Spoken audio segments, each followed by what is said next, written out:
सुप्रभात बच्चों। आज हम पढ़ेंगे अयोगवाह। अब की बार की वर्कशीट में आपकी बहुत मिस्टेक थी। कहाँ चंद्र बिंदु होना चाहिए, कहाँ अनुनासिक होगा, अनुस्वार होगा या विसर्ग होंगे, आपको आपको कोई ध्यान नहीं। तो आइए पहले ये जानते हैं कि अनुनासिक क्या है, अनुस्वार क्या है। देखिए, यहां मैंने लिखा शब्द एक चांद। चांद पर ये चंद्र बिंदु लगा हुआ है और इसे अनुनासिक कहते हैं। नेक्स्ट देखिए, चंद्र, यहां एक बिंदु लगा हुआ है, ये पंचम अक्षर है जिसे अनुस्वार भी कहा जाता है, लेकिन वास्तव में ये पंचम अक्षर होता है। प्रातः दो बिंदी त के पीछे ये विसर्ग है और जिनकी साउंड ह की तरह होती है। और डॉक्टर में ये जो अर्धचंद्र है, ये हमेशा अंग्रेजी वाले शब्दों में आपको मिलेगा, इंग्लिश शब्दों में मिलेगा, और जिनकी आवाज आ और ओ के बीच में आती है, हॉस्पिटल, डॉक्टर आदि। फिर आता है कागज के नीचे जो बिंदी लगी हुई है वो नुक्ता है। ये ऐसे शब्द अरबी फारसी से हमारी भाषा में आए हैं। मैं, में, भाइयों और इन पर लगी हुई ये बिंदी, ये अनुनासिक है। आओ क्रम से इनके बारे में जानते हैं। सबसे पहले हम जानते हैं अयोगवाह। अ योग प्लस में वाह। अ मीन्स नहीं है, योग, जिनका कोई योग नहीं होता लेकिन फिर भी जो वहन करते हैं और जो साथ देते हैं, मतलब योग न रहने पर भी जो साथ दे, उन्हें हम अयोगवाह कहते हैं। क्यों इन्हें अयोगवाह कहा गया? क्योंकि ये न तो स्वर है और न ही व्यंजन होते हैं। जब हम व्यंजन का निर्माण करते हैं तो पहले हम व्यंजन, फिर उसमें स्वर जोड़ते हैं, जैसे क प्लस में आ, का बना। लेकिन अयोगवाह में पहले आपको स्वर ध्वनि दिखाई देगी, सुनाई देगी, और फिर व्यंजन। इनका भी आपसी मेल नहीं है, फिर भी ये एक दूसरे को वहन करते हैं। देखिए, अंग लिखने के लिए अ पहले स्वर, फिर न व्यंजन की साउंड आपको सुनाई दी, शब्द बना अंगद। नेक्स्ट देखिए, ये अह, अ प्लस विसर्ग, ह की आवाज गले से जो निकल रही है। अंग और अह, ये दोनों के दोनों अयोगवाह है। इसमें भी अह में भी पहले स्वर, फिर विसर्ग जुड़ा, ह जो व्यंजन हुआ। इनका प्रयोग हम प्राय संस्कृत में करते हैं, जैसे प्रातः, दुशासन, रामः, कृष्ण आदि। सबसे पहले जानते हैं अनुनासिक के बारे में कि अनुनासिक क्या है।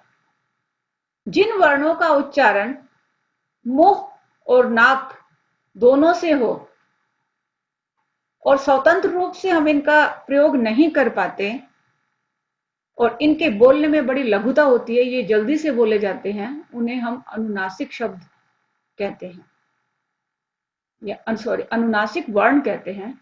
जैसे ह्रस्व और दीर्घ स्वरों के साथ में इनका प्रयोग आपको मिलेगा। चांद, चंद्र बिंदु आपको दिखाई दे रहा है, ये अनुनासिक है, जिनको बोलते हुए हमें नाक और मुंह दोनों का सहारा लेना पड़ता है। आंख, ऊंचा, लिखूंगा, संभाल, पहुंचा आदि। और अनुनासिक क्या होते हैं? जिनका नाक के बिना जिन शब्दों को बोला जाता है, केवल मुंह की आवश्यकता पड़े, आप, घर, इधर आदि। अब आइए हम जानते हैं पंचम अक्षर कौन से होते हैं, जिनका हम बिंदी के रूप में प्रयोग करते हैं, और अक्सर लोग उन्हें अनुस्वार कहते हैं, लेकिन वह अनुस्वार नहीं होते, बल्कि अनुस्वार की तरह उनका प्रयोग होता है, लेकिन उनकी आवाज पंचम अक्षर की ही होती है। वो कौन से हैं? हर वर्ग का पांचवा अक्षर। क वर्ग का अण, न, न, ना और म। हर वर्ग के ये पांचों जो अक्षर हैं ये अनुस्वार कहे जाते हैं और इनका प्रयोग बिंदी के रूप में किया जाता है।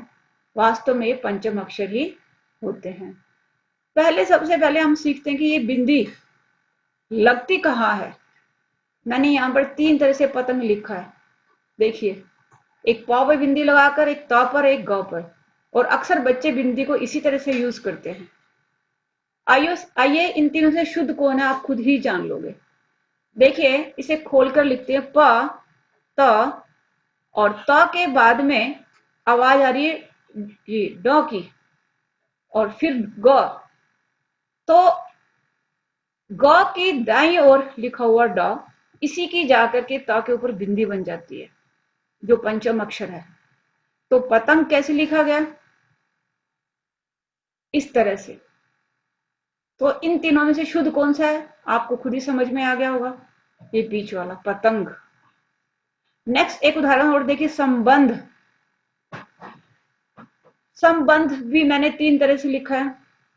समझ नहीं आता आपको कि कहाँ बिंदी लगानी है, तो इसको लगाने का शुद्ध रूप क्या है? जहां साउंड आएगी उससे पहले वाले अक्षर के ऊपर बिंदी लगेगी। स, म आधा, तो ये इस म की बिंदी ये स के ऊपर हो गई। फिर ब प्लस में न जो आधा है इसकी बिंदी ब के ऊपर आ जाएगी और प्लस ध, और ये बन गया संबंध। तो शुद्ध संबंध शब्द ऐसे लिखा जाएगा।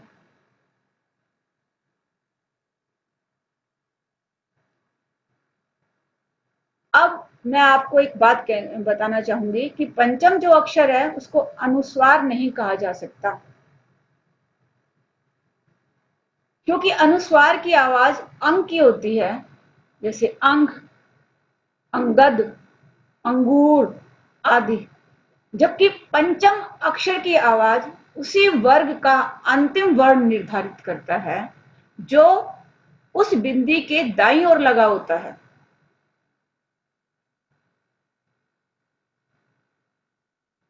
और हमेशा पंचम अक्षर आधा होगा। जैसे देखिए, एक शब्द रंग, इसे हम खोल के तोड़ करके लिखते हैं र। अब ये जो क है ये इस बिंदी के दाईं ओर का है। इसी वर्ग का पांचवा अक्षर ये क्या होगा? ड प्लस क। तो ये जो है ये पंचम अक्षर, इसी की यहां पर रंग के ऊपर बिंदी हो गई। अब आपको शायद समझ आ गया होगा। और उदाहरण देखते हैं। डंडा, घंटा, ये ड देखिए, इस बिंदी की दाईं ओर का ड, ये ट वर्ग का अक्षर है और इसी का पांचवा अक्षर न होगा।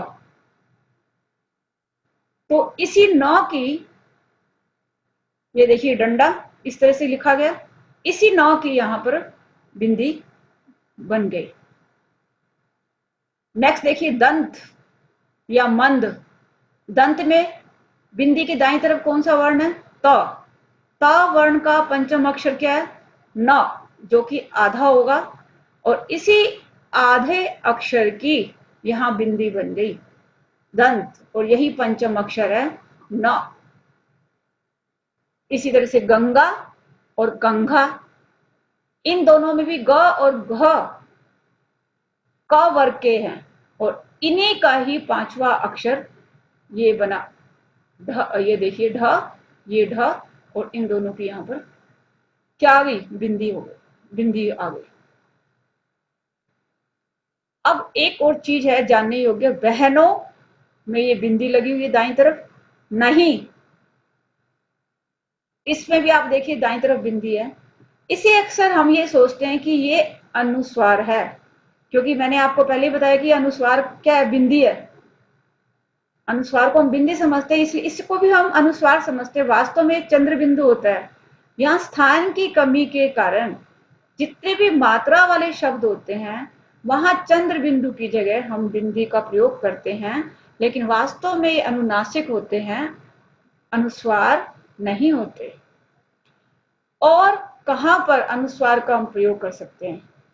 जितने भी ऊष्म व्यंजन है, मतलब जब जिनको बोलते हैं हवा, गर्भ हवा मुंह से बाहर निकले, श श स ह, और अंतस्थ व्यंजन य र ल व, जैसे सम प्लस में संसार संसार, सम प्लस में शोधन संशोधन, सम प्लस में हार संहार, इनके बनाने में, इनके संयोग करते हुए हम हमेशा बिंदी का या अनुस्वार का प्रयोग करेंगे।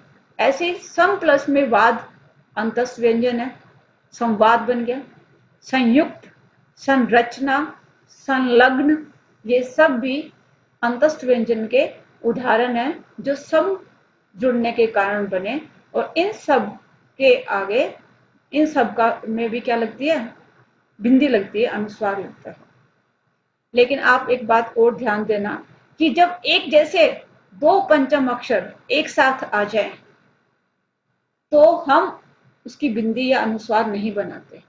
जैसे सम प्लस में मान, यहाँ सम्मान ऐसे लिखा जाएगा, इस पहले वाले म आधे को बिंदी के रूप में प्रयोग नहीं कर सकते।